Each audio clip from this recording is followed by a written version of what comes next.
আপনি যদি একজন টিম লিডার হয়ে থাকেন তাহলে আপনার সাথে একটু দেখেন তো এরকম কোনো ঘটনা ঘটেছে কিনা যে আপনি অসংখ্যবার আপনার টিমকে ট্রেনিং করেছেন যে এটা ভেবে যে যদি আপনি তাদেরকে ট্রেনিং করান তাহলে তাদের নলেজ বৃদ্ধি পাবে এবং তারা দুর্দান্ত লেভেলে পারফরমেন্স করবে এবং অন্যান্য টিমের থেকে আপনার টিম থাকবে অনেক বেশি এগিয়ে আর আপনি সেটা নিয়ে গর্ব করবেন। সো আমারও আসলে প্রায়োরিটি এরকমই যে আমার টিম হবে টপ পারফর্মার আর আমি সেটা নিয়ে গর্ব করব, সেজন্য আমি অনেক ইফোর্ট দিয়েছি, অনেক ট্রেনিং করিয়েছি। সো আমার কাছে এই কোশ্চেনটা এসছে। সো আপনাদের কাছে কি এই কোশ্চেনটা কখনো এসেছিল কি না? আমি শিওর যে এসছে, কারণ কি আমি আমার অসংখ্য কলিগদের সাথে এবং অন্যান্য কোম্পানির যে ভাই ব্রাদার থাকে তাদের সাথে ডিসকাস করে আমি দেখেছি তারাও এই জিনিসটা ফেস করেছে। সো অনেক কোম্পানি ট্রেনিং করায় না বা অনেক টিম লিডার তার টিমকে পর্যাপ্ত ট্রেনিং করায় না, সেটা ভিন্ন কথা। বাট যারা করিয়েছে তারাও নিজেকে এই কোশ্চেনটা করেছে এবং তারা কিছুটা হতাশ হয়েছে যে এত ট্রেনিং করার পরেও তারা কাঙ্ক্ষিত রেজাল্ট পাচ্ছে না। এটার কারণটা আমি এই ভিডিওতে শেয়ার করব। সো এই ভিডিওটা খুবই দুর্দান্ত হতে চলেছে, কারণ আমার এই দীর্ঘ 12 বছরে আমি মিনিমাম 500 ঘন্টা আমার টিমকে ট্রেনিং করিয়েছি। আমি এটা নিয়ে অনেক বেশি কাজ করেছি এবং অবজার্ভ করেছি, রিসার্চ করেছি এবং নিজেকে কোশ্চেন করেছি। আবার নতুন করে নতুন উদ্যমে নতুনভাবে সাজিয়ে আবার ড্রাইভ দিয়েছি। আশা করি আপনার এই ভিডিওটা কাজে লাগবে। বাকি সময়টা আমার সাথেই থাকুন, আমি খুব কুইক আপনাদেরকে পুরো বিষয়টা ক্লিয়ার করছি। সো ফার্স্ট অফ অল একটা জিনিস ক্লিয়ার হন, সেটা হচ্ছে যে ট্রেনিং যদি ইফেক্টিভ হয় আর কি, অনেক সময় আছে যে ট্রেনিংয়ের মেথড ভুলের কারণে টিম প্রপার লার্নিংটা পায় নাই এবং ক্লারিটি পায় নাই, এটা হতে পারে। বাট আপনি এখন ধরে নেন টিমকে যে ট্রেনিংটা দিয়েছিলেন সেটা ইফেক্টিভ হয়েছে এবং প্রপার মেথড ওয়াইজে হয়েছে। এটা বুঝবেন কিভাবে? সেটা হচ্ছে যে টিমকে যখন পোস্ট ট্রেনিং অ্যাসেসমেন্ট হয়েছে সেখানে তারা খুব ভালো করেছে, মানে ট্রেনিংয়ের পরে যে অ্যাসেসমেন্টটা হয় সেখানে সে সকল কোশ্চেনের অ্যান্সার সে দিতে পেরেছে। সো তার মানে কি, সে এখন পর্যন্ত যা শিখছে সে মনে রাখতে পেরেছে, ঠিক আছে? কিন্তু ঘটনাটা ঘটে আসলে তারপরে, সে যখন তার স্টোরে যায় অথবা সে যখন তার পরের দিন সেলস ফ্লোরে সেলস করতে যায়, ঠিক তখন সে ওই গতকালকে যা শিখেছে সেটা সে অ্যাপ্লাই করে না। সে কি করে, তার এই যে লম্বা কেরিয়ারে অথবা ধরেন 1 বছর 2 বছর হোক, সেটা তো তার একটা অভ্যাস হয়ে গেছে। সে আগে যে কথাগুলো কাস্টমারকে বলতো অথবা সে যে টেকনিকগুলো শিখেছিল সেটা করতে করতে তার ভিতরে একটা অভ্যাসে পরিণত হয়েছে, সেটাকে সে ছাড়তে পারতেছে না। কারণ কি, ওইগুলো তো তার অভ্যাস হয়ে গেছে। সে নতুন নলেজ নিয়েছে কিন্তু অ্যাপ্লাই করতে পারতেছে না। কারণ কি, একদিনে তো ভাই অভ্যাস হবে না।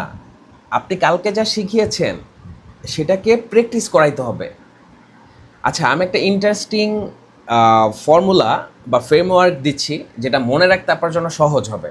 হ্যাঁ, ভিডিওটা লম্বা হলেও বাট আপনি যদি এই এখন 3টা পয়েন্ট বলবো, এই 3টা পয়েন্ট যদি মনে রাখতে পারেন আপনার বিষয়টা পুরোপুরি ক্লিয়ার হয়ে যাবে।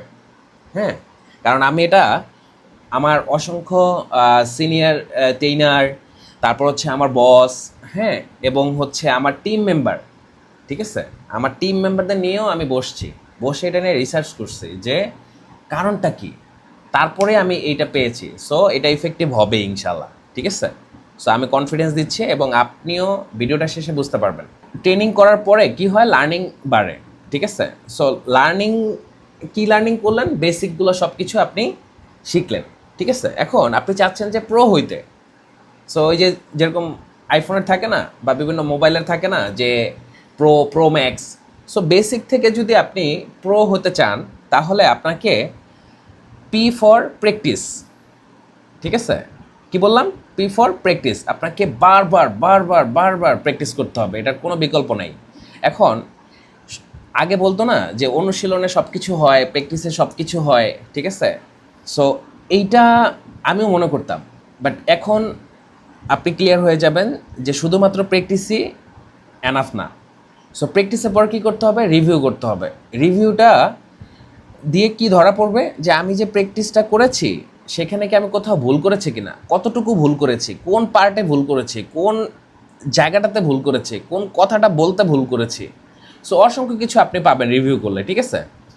সো রিভিউ করে যে বিষয়গুলো পেলেন সেই বিষয়গুলোকে অপটিমাইজ করতে হবে। মানে কি, আবার যখন প্র্যাকটিস করবেন, তাই না, রিভিউ করার পরে তো আপনি থেমে থাকবেন না, আবার প্র্যাকটিস করবেন। সো প্র্যাকটিস করার সময় সেই ভুলগুলা যেন আর না হয় সেটাকে ট্র্যাক করতে হবে। এটাকেই বলা হয় হচ্ছে অপটিমাইজ। আপনি কনসাসলি মানে আপনার ভুলের পরিমাণ কমাবেন পরবর্তী প্র্যাকটিসে।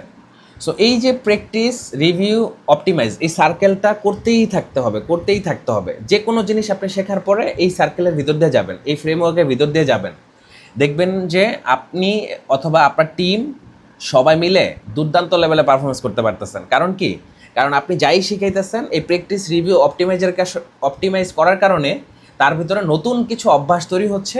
সো নতুন অভ্যাসগুলোর কারণে তার ভিতরে রেজাল্ট বৃদ্ধি পাবে, ঠিক আছে?